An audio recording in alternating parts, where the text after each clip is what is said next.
നവവധു എന്ന പ്രേം നസീർ ഷാജദ ചിത്രത്തിലൂടെയാണ് ബാലനടിയായി ഉണ്ണിമേരി സിനിമയിലേക്ക് എത്തിയത്.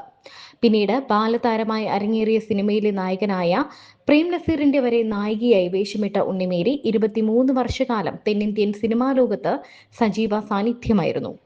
ഉണ്ണിമേരി വിവാഹം കഴിഞ്ഞതോടെ പക്ഷേ സിനിമ വിട്ടു. ഉണ്ണിമേരി കുടുംബത്തിനായി സിനിമ വിട്ടിട്ട് 26 വർഷത്തിൽ അധികമായി. വളരെ കാലങ്ങൾക്ക് ശേഷം മീഡിയയ്ക്ക് മുന്നിൽ ഉണ്ണിമേരി പ്രത്യക്ഷപ്പെട്ടപ്പോൾ ആരാധകർ പോലും ഞെട്ടി.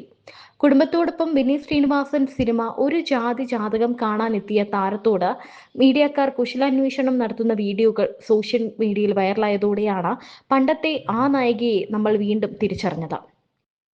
വളരെ സിമ്പിൾ ലുക്കിൽ ഒരു നോർമൽ ചുരിദാറൊക്കെ ധരിച്ച് ഒട്ടും താരജാടകളില്ലാതെയാണ് ഉണ്ണിമേരി സിനിമ കാണാൻ എത്തിയത്. ഒരു കാലത്ത് ഏറ്റവും കൂടുതൽ ആരാധിച്ചിരുന്ന നടിയെ വീണ്ടും കാണാൻ കഴിഞ്ഞ സന്തോഷത്തിലാണ് സിനിമാ പ്രേമികളും. പഴയ സൂപ്പർ സ്റ്റാർ, ഏറ്റവും സുന്ദരിയായ നടി, ഇപ്പോഴും ഉണ്ണിമേരി സുന്ദരിയാണ്. കരിയറിൽ ശ്രദ്ധ കൊടുത്തിരുന്നുവെങ്കിൽ ഉയരങ്ങളിൽ എത്തേണ്ട അഭിനേത്രിയായിരുന്നു എന്നാണ് ഒരാൾ ഉണ്ണിമേരിയെക്കുറിച്ച് സോഷ്യൽ മീഡിയയിൽ കമന്റ് ഇട്ടത്. 64 ചെറുപ്പം. നടിക്ക് പ്രായം തോന്നുന്നില്ലെന്നും കമന്റുകളുണ്ട്. മലയാള സിനിമയിലേക്ക് റീ എൻട്രി നടത്താനും അമ്മ വേഷങ്ങൾ ചെയ്യാനുമാണ് മറ്റു ചിലർ കമന്റിലൂടെ നടിയോട് ആവശ്യപ്പെട്ടത്. വശ്യമായ കണ്ണുകളും അതിശയിപ്പിക്കുന്ന സൗന്ദര്യവും ചേർന്ന പൂർണ്ണമായ സ്ത്രീ സൗന്ദര്യം. മലയാളത്തിൽ ഇന്നേ വരെ അഭിനയിച്ച നടിമാരിൽ ഏറ്റവും സുന്ദരിയായ നടിയെന്നാണ് ഉണ്ണിമേരിയെ സിനിമാ പ്രേമികൾ വിശേഷിപ്പിക്കാറുള്ളത്. ഒരു കാലത്ത് മലയാള സിനിമയിലെ സൗന്ദര്യ റാണിയും സൂപ്പർ സ്റ്റാറുമായിരുന്നു ഉണ്ണിമേരി. നടിയുടെ കണ്ണുകൾക്കായിരുന്നു ആരാധകർ ഏറെയും. നായകനേക്കാൾ നായികയെ ഇഷ്ടപ്പെട്ടിരുന്ന തലമുറയിലെ നായിക വസന്തമായിരുന്നു ഉണ്ണിമേരി. ഗ്ലാമർ റോളുകളിലാണ് താരം കൂടുതൽ ശ്രദ്ധിക്കപ്പെട്ടത്. 1970കളുടെ അവസാനവും 80കളിലുമാണ് മലയാള സിനിമയിൽ ഉണ്ണിമേരി നിറഞ്ഞു നിന്നത്. തെന്നിന്ത്യയിലെ ഒട്ടുമിക്ക ഭാഷകളിലും അക്കാലത്തെ സൂപ്പർ താരങ്ങളോടൊപ്പമെല്ലാം ഉണ്ണിമേരി അഭിനയിച്ചു. ദീപ എന്ന പേര് സിനിമയിലെത്തിയ ശേഷം ഉണ്ണിമേരി എന്നാക്കുകയായിരുന്നു. തമിഴകത്തിനും തെലുങ്കകത്തിനും അവർ ഉണ്ണിമേരി ആയിരുന്നില്ല, ദീപയായിരുന്നു.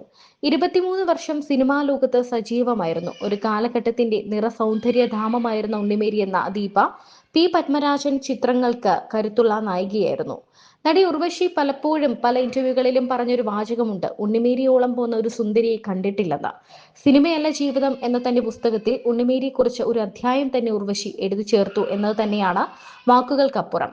മുകേഷും മധുബാലയും നായകനും നായികയുമായി എത്തി 1992 പുറത്തിറങ്ങിയ എന്നോട് ഇഷ്ടം കൂടാമോ എന്ന കമൽ സംവിധാനം ചെയ്ത ചിത്രത്തിലാണ് ഒടുവിലായി ഉണ്ണിമേരി അഭിനയിച്ചത്. കഴിഞ്ഞ 26 വർഷത്തിലധികമായി അഭിനയത്തിൽ നിന്ന് മാറി നിൽക്കുകയാണ് ഉണ്ണിമേരി. സോഷ്യൽ മീഡിയയിലും താരം സജീവമല്ല. എന്നാൽ താരത്തോട് ഇപ്പോഴും പണ്ടത്തെ ഇഷ്ടം തന്നെയാണ് ആരാധകർക്കുള്ളത്. ഇപ്പോഴും ഉണ്ണിമേരി എന്ന നടിയെ ആരാധകർ അന്വേഷിക്കാറുണ്ട്. താരത്തിന്റെ ഒരു ചിത്രം പോലും പുറത്തെത്തിയാൽ അപ്പോൾ തന്നെ ആരാധകർ ആ ചിത്രം തേടി കാണാനായി ഓടിയെത്തും.